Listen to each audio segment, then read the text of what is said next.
Hello and welcome to this episode of Kennedy Saves the World. So all anyone can focus on is Hurricane Milton. And of course, all I can think of is Milton from Office Space. And if they had just given him his swing line stapler and not moved him to the basement or fixed the glitch, the hurricane never would have made landfall. So I've lived in California for decades now. I moved there right after high school. Came to New York for MTV, moved back to LA, still have a place there. I love going back. But, one of the things we know as California residents is our houses could be consumed by either wildfires or earthquakes or mudslides really at any time. And the thing about earthquakes is you have no warning. In Florida, there are always hurricane warnings, for days and, sometimes 7 to 10 days, over a week that you've got this massive storm coming. And I'm always confounded by the people who stay in the storm's path.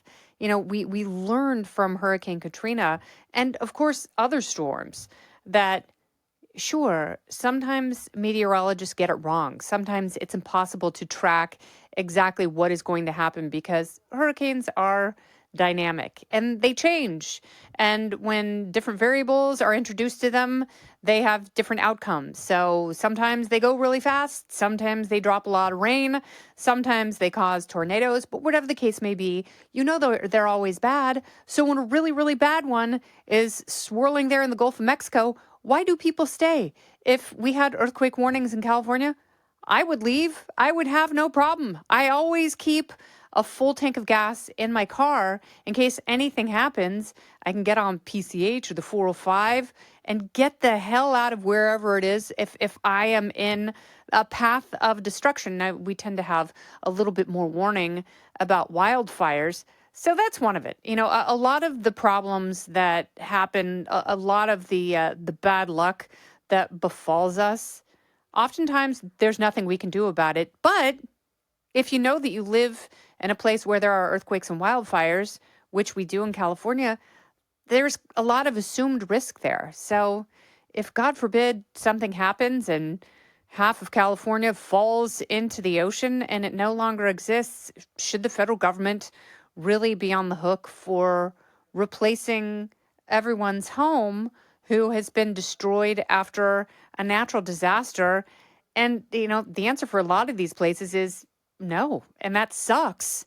But if you live in a place that is going to be consumed by God's wrath in one form or another, why would you expect someone else to pay for it? The same goes, it's kind of the same thinking with a liberal arts degree from an expensive school. If there's no work in your area of study, but you dump $250,000 into a degree, why should taxpayers be on the hook for that? And it's not to say that I don't feel bad. I feel horrible for the people in Florida. I feel awful for the people in North Carolina who've been displaced. I actually feel worse for the people in North Carolina because this doesn't happen to them on a regular basis. Don't go anywhere. More Kennedy Saves the World right after this. But Florida, it's one of those places where, obviously people keep going back. And that's fine, but you have to assume the risk. You cannot assume that some government entity is going to rebuild your life every time there is a storm. And maybe that sounds incredibly cruel, but I feel like we are a government, especially in the hands of statist Democrats, that is run on emotion. And it's run on bribery and promises that you cannot expect people to fulfill when they're already working too hard. They have life imbalance because of that. They've got bills they can't afford because of inflation and high rent. And now with higher insurance rates because of places like California and Florida, and granted the citizens in those states pay more for insurance, especially now, people simply cannot be asked to pay for more because at some point it has to boil down to a return on investment.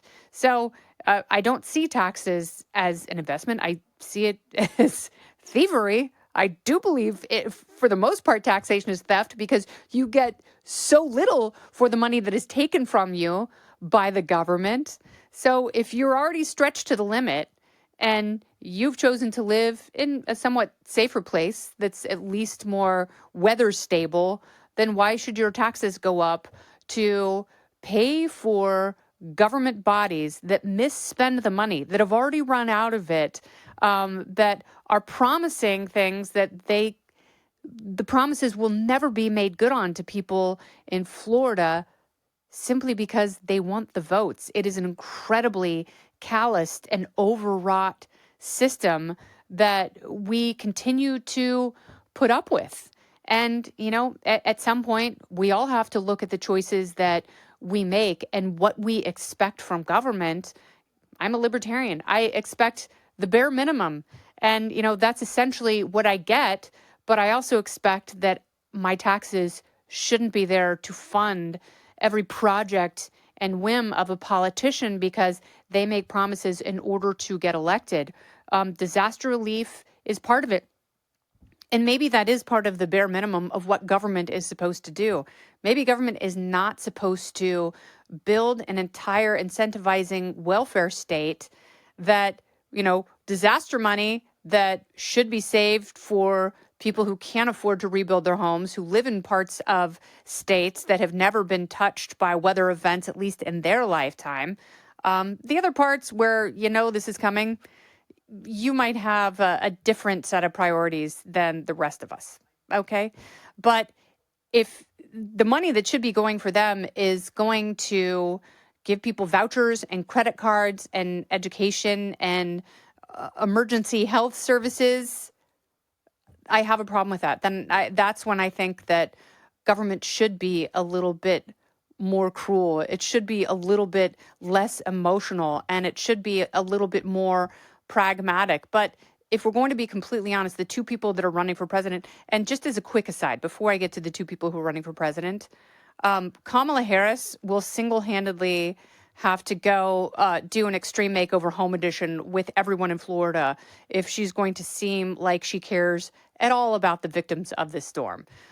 Because she really doesn't. Like, she's been on Colbert and Howard Stern and The View, which is really stupid on her part because she is going on shows that have liberal hosts that conceivably, because we live in such a polarized media landscape right now, the liberal hosts have liberal viewers. They were already going to vote for her. So that's dumb in the first place. But it also makes it seem like she's unserious. She doesn't care. And she would literally have to walk on stormwater in order to get any positive accolades for her response to the storm. She's not going to get that because she doesn't know how. Ron DeSantis was right when he said, I don't even know if she called. I've never talked to her about a hurricane or a natural disaster in the past. So I don't think now is the time for her to start playing president because at this point, I don't think she's going to be president. The problem is if we want an unemotional system where people get more of their hard-earned money back to make better choices than government would for them, which is a vast majority of people and a vast majority of what falls under the scope of government, these two candidates only offer big government programs and more spending. No matter what happens, both Trump and Harris are going to increase the deficit, and also they're going to add to the already $35 trillion of our national debt, which servicing that is going to be an utter impossibility right around the corner. And then, of course, we're going to run out of entitlement money. So you have to have people who are unemotional and cruel in order to cut spending so we have a functioning economy, functioning communities, but more importantly, individuals who are in charge of their own money and their own destiny and their own choices. And hopefully, if they are risk takers, then they're going to have to foot the bill for more of the fallout of what happens with these predictable storms. I'm not talking necessarily about Tampa. I'm certainly not talking about North Carolina. But the parts that have been hit repeatedly, at some point, you're just into S&M.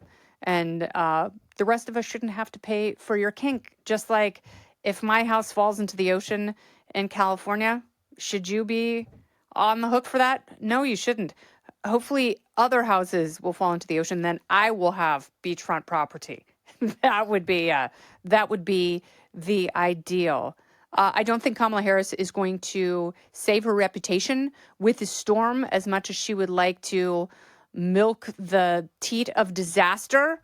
I think Ron DeSantis is actually doing a better job, and in that way, he is, probably the best Trump surrogate this week. He was a foe who turned friend. By the way, Friend or Foe, one of the greatest game shows ever on the Game Show Network. This has been Kennedy Saves the World. I'm Kennedy.